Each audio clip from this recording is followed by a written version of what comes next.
Hello and welcome to the Gadget Show podcast with me, Jason Bradbury, and my sister from another mother, Susie Perry. Oh, that's not right. On this episode, we have two very special guests who back in the day played a massive behind-the-scenes role on the Gadget Show. Oh, you're not kidding there. They certainly did. And as well as coming along to reminisce about the glory days, they want to tell us all about some of the exciting stuff they're doing right now at the cutting edge of technological innovation. Mm-hmm, You're going to love these guys. Yeah, you are. I love them. Right, let's get going because we've got a lot to pack in. No, we haven't. What? Well, we don't have to pack anything in. It's our podcast. We can just jabber on for as long as we want. Right, I want to talk about wearable tech. Yes. Because it's something that we talked about on the Gadget Show when we were together Yeah. all those years ago. We weren't together, just so that you know. No, we've never been together. No, we worked together. No, because we are probably the only... Well, we just never had that sort of relationship, No, have we? It's probably like best as well. 100%. You know what I mean? Yeah, like nitpicky brother and sister relationship. Yeah, what that's we've more got. like it. Yeah. But anyway. Can I carry on? Yeah. Yeah. So back in those days, and I left in 2011, the only wearable tech to measure your, for your sport was the Fitbit. Do you remember that? Oh my God, was that where that was where the tech was at? Yeah. So that was really the OG kind of, what would you call it? That the Kickstarter of It was the that pioneer whole new, of wearable tech, I suppose, really. Yeah. And then that got bought by Google for a few £1 billion because they realised where it was all going to go. And then here we are now. Yeah. Obviously, the Apple Watch is probably the most famous wearable tech, isn't it? I think it probably is. And is it the market leader, Susie? It is the market leader. Watches? Yeah. I think it's nearly 54% of the market and 53 million sold, something like that. It's incredible. Yeah, because it does so much. And, people like to... You see them running, don't you? You see cyclists. Idiots. Look at him with his watch on.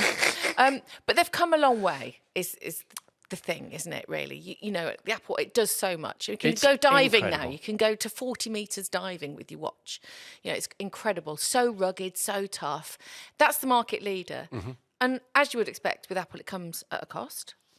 Yes. So I'm wearing the posh one, aren't I? Yes, So let me just the be clear. Ultra. When I said idiots, I was jokingly referring to the fact that I'm actually wearing one, and it is the Ultra 2, which is the top of the tree, isn't it? Absolutely, yeah. It's got the most advanced heart sensor. It can give you all that kind of ECG magic numbers. It reads your ECG for you. It's ridiculous. This particular one that I'm wearing has a digital SIM card in it, so it can connect independently of the iPhone. Yep. Yeah, and give you all the data functions that you would normally get from your mobile phone. It's made out of titanium. I'm a big fan of titanium. I mean, beautiful. If you go on the metal internet, tube. you'll see people, using sledgehammers and chainsaws to try and break this watch, and it's unbreakable. On the way in, they tried. They're outside. That was for you, I think, rather than the watch. Oh, okay. Yeah, but back in the day, we would have tried to have blown that up because we would have done a test of destruction. We'd have blown it up, and we would not have been able to blow it up. We'd have blown it up. Just because we could. Yeah. So it's rugged. It's fair to say that it's extremely rugged. But I want to talk about the sort of health benefits, really, of wearable tech and how they can actually save your life. Because we've been talking this morning with our crew, and there's two people in our crew, and we're a small crew. Aren't we, like 6 people here? Yeah. That have had experiences. One has been life-saving, and one has given our producer Tom the information that the insight in he later needed, life he's going to have to do something about his heart. So these are lifesavers. But don't you think this is what's wonderful about technology, is that what it offers us as we slowly progress, and because we're so OG, we've got perspective, haven't we? One of the great things about being OGs is old. that we can look back and know that the sort of tech that we had in the 80s gave us one level of kind of resolution on things like health, for example. Now, that analysis goes so much deeper, doesn't it? In real time. Essentially, you're wearing a virtual doctor You are. on your wrist or on your finger. We'll come to that in a moment, please, because obviously the wearable tech is developed now from watches to rings. So Jason's got a ring on his finger, not his wedding ring. That's another story. Right? That's another story. Yeah. Yeah. I had an accident with my wedding ring. I almost degloved myself. I hate that phrase. I hate that phrase too. This is the Ultra Human ring, and it offers many of the functions that we've just been referring to. So it gives you your pulse, heart rate, enables you to deep dive into your sleep patterns. And so there's a thing. Talking about this idea of looking back as a way of illustrating where we are now. Sleep, really, I mean, I don't ever remember it being considered as part of the health spectrum, but now it's all the rage, isn't it? And it only, I think, if you had, what's it called where you snore a lot? Not- Apnea, sleep apnea. Sleep apnea. I was going to say something else that would have been so wrong then. Sleep apnea, where you'd have to go to a physical clinic Yeah. and stay overnight and be wired up and everything. Yeah. And now you can just wear a ring, Yeah. and it can tell you exactly all your sleep patterns, how much REM you're getting, how much deep sleep, whether you're waking up too much, your temperature, that kind of thing. Yeah, and it's so important, isn't it? There's so much, verified, independent scientific information now around the value of sleep and the fact that we've kind of been ignorant of it, and it's all been made understandable by these devices. Just to describe it, the ring is it's a really elegant matte black, isn't it? Yep. Sort of dark grey, and then inside it. It's set inside the ring itself. Or it's tech packed inside, isn't it? You can see the kind of circuitry. And at night time, it glows, which for some people might be frustrating, I don't know, but it's got to sense your heartbeat. But for me, from an industrial design perspective, it's a beautiful thing. Yeah, it's just like a normal ring. It's no bigger or thicker than a normal ring, is it? No, it's not like something you get out of a bubblegum machine from the 70s, is it? No. It doesn't look like something. It's not cheap. No. So the ring that you're wearing, it's like carbon. I would say it's quite masculine, really, isn't it? Yeah. I'd probably go for the gold. They do different colours, so you have got a choice there. And obviously, you tell them the size of your finger, so it fits your finger perfectly. Yeah, you so get little fitters, don't you, that come with Yeah. with the initial purchase, I think it's amazing. I'm interested to know where this sector goes. Because I think it's been so enthusiastically received by consumers. It's an area that could well explode because we've Yeah, already got the very much so. Aura, haven't we, in this market? Is that like the market leader? Yeah, would you that's say? the market leader. And then Samsung have been saying they're going to bring one out for a long time as well. So you can see that this is going to expand and be something that we talk about. But you know how they're going to expand it, right? Go on. AI.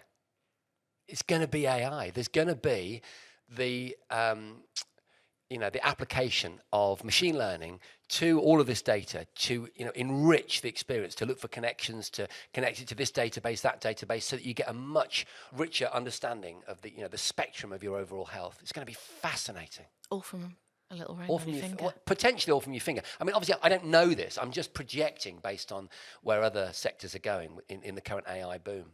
So how would that look on a daily basis then for me? If I've got a ring, and how does the AI How does work? AI? Yeah. I think AI is like the kind of sauce in the sandwich. It brings everything together.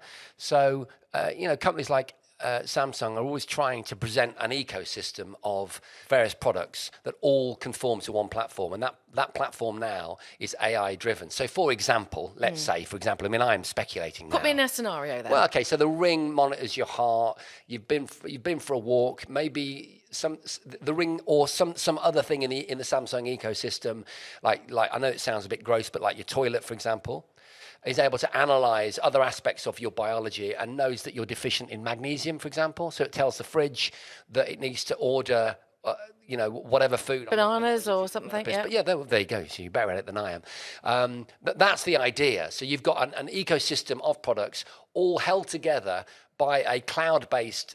Because obviously, for AI to do what it does with the algorithms and machine learning, all the rest of it, it requires large compute models. So it requires large cloud-based computing. You can't do it in a ring. The ring is merely a sensor, but it's part of this big, massive system that will start to provide us with a much broader and more intelligent way of having insight into our own health. Well, I think a lot of people will still be stuck on the fact that their toilet's going to know them so well, intimately. Although, to be fair, I have been saying that for years, and I know of certain innovations in that area, but not quite. We're not there yet. And I know it sounds a bit weird, but when you think about it, it's actually very sensible. Well, it's analysis, isn't it? Who was that woman on telly? Was it? Oh, Gillian McKeith that used to look in people's poo. Well, there you go. You see. Imagine having that job. Oh. She was a little over-enthusiastic about that part of the show. I seem to remember. Yeah, it just... Wasn't she not a doctor? No. I think... Oh, actually, I don't want to libel someone. I don't know that that's the case. I think it was quite controversial at the time, let's just say that. Yeah. But it was all about poo. And on that note, and on that bombshell... Shall we talk and about on that bombshell, and I'm sure they'll be technology? really pleased about this, this is another smart device Far more affordable. Let's talk about the Amazfit, which is the third device that we've got here, which is a watch. Pretty good looking, really. I think the strap, for me, looks a bit plasticky. Needs to be upgraded. Yeah, but maybe it can be. Because this does, pretty much everything that the Apple Watch does health-wise. Yeah. But, for a fraction of the price. Yeah, I mean, it literally is a third of the price of the one that I'm wearing, the Ultra 2, which is the super duper one. Yeah. Something north of 700 quid, the Apple Ultra 2. Yes. This one, you'll get change out of 300 quid for it, wouldn't you? Yeah, I think it's 240, 239, something like that. It's pretty standard looking, Suze, isn't it? It doesn't look anywhere near as sexy as the Ultra. But what it does is it performs. Yeah. And if you're just using it for fitness and health and tracking and all that sort of stuff, it does the job perfectly well. Yeah, I mean, I think it's aluminium. It feels like aluminium to me. It's quite cold, a sort of gunmetal grey. The screen is really bright. It's got a lovely bright display, an analog. I'm guessing there are lots of different watch faces, but this is an analog setup with a crown. About 35 grams, so it's not heavy. It's super lightweight. Look, you've got quite a lot of apps on it, Suze, but I'm guessing that when you drill down, it's relatively functional. The point is, this area of health-related tech is accessible to lots of people with lots of different budgets. Yeah, and then this is obviously lifestyle-oriented, smartwatch. For your training and health. I mean, that is what it does really, really well because it's specific. In fact, to a certain extent, it has some functions that the smartwatch, the Apple Watches don't have. The Series 9 or is it SE, the inexpensive one, which I think my son's got, the Apple Watch range. Right. So you get a lot for your money, and this sector is booming. So watch it. So much more to come from these devices. Oh, and finally, John has done a really great in-depth review of the Amazfit. So if you want to watch that, you're watching on YouTube, you can just click on that. It's on our Gadget Show channel. Or if you're listening, there's a link in the description below so you can get more information. Marvellous. That was John Bentley. Yeah, I know. I got it.